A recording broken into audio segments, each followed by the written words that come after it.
இந்த வாயை பொத்தி இப்படி செய்கை செஞ்சதா இருக்கட்டும், நறுக்கு நறுக்கு போட்டது அப்படி நக்கல் பண்ணுவது எல்லாம் இவருக்கு 41 உயிர்கள் போனது அது இவராலதான் இந்த மாதிரி நடந்திருக்கு அப்படின்றத ஒரு குற்ற உணர்வே இவருக்கு இல்லையா அப்படின்ற பார்வை வைக்கப்படுது.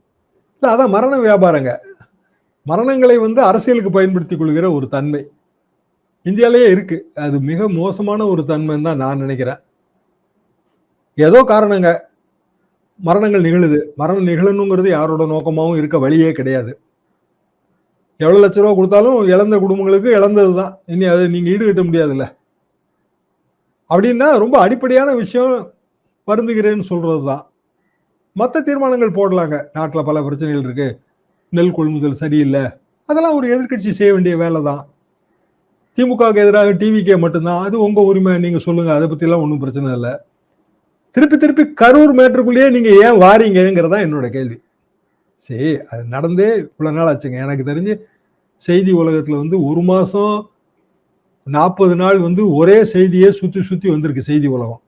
என்னன்னா சம்பவம் அவ்வளவு பெருசுங்க. இது வரைக்கும் அப்படியான ஒரு சம்பவம் வரலாற்றிலே நடக்கல, தமிழ்நாடு அரசியல் வரலாற்றிலே நடக்கல.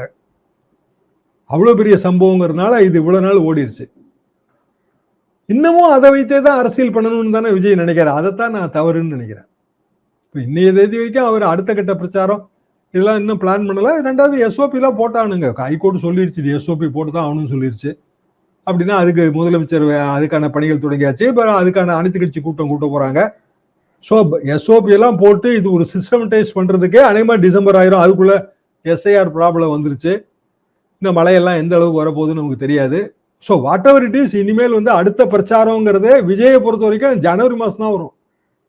ஏன்னா அவரே நடுவில் ஒரு கேப் இருக்கு. அவரு ஃபாரின் போறாரா என்னன்னு தெரியலங்க.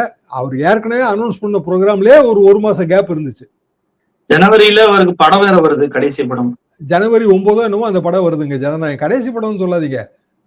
அதெல்லாம் இன்னைய தேதிக்கு சொல்றதுதான். அப்புறம் ரஜினி நடிக்கலையா? எல்லாரும் நடிக்கதான் செய்வாங்க. எம்ஜிஆரே நடிக்கணும்னு ஆசைப்பட்டாருங்க முதலமைச்சரான பிறகு. அப்புறம் இதுல நடிக்க மாட்டேன் அப்படின்ற மொரார்ஜி தேசாய் பிரைம் மினிஸ்டர் அப்போ, ரைட்டுங்களா? எம்ஜிஆர் படத்துல நடிக்கணும்னு ஆசைப்பட்டாரு, கடிதம் எழுதினாரு, அவரே அதை சொல்லியிருக்காரு.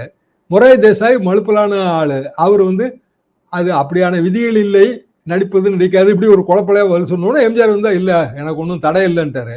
அப்புறம் 80ல ஆட்சி டிஸ்மிஸ் ஆனோன்னா பட விளம்பரமே வந்துருச்சுங்களே. விஜயும் கண்டிப்பா ஜனநாயகனுக்கு பிறகும் பல நாயகங்கள் வரும். ஏன்னா சினிமா உலகங்கிறது படநாயகம். அது படநாயகம் இருக்கிற வரைக்கும் ஜனநாயகனை தாண்டி எல்லா நாயகனும் வரத்தாங்க செய்யும்.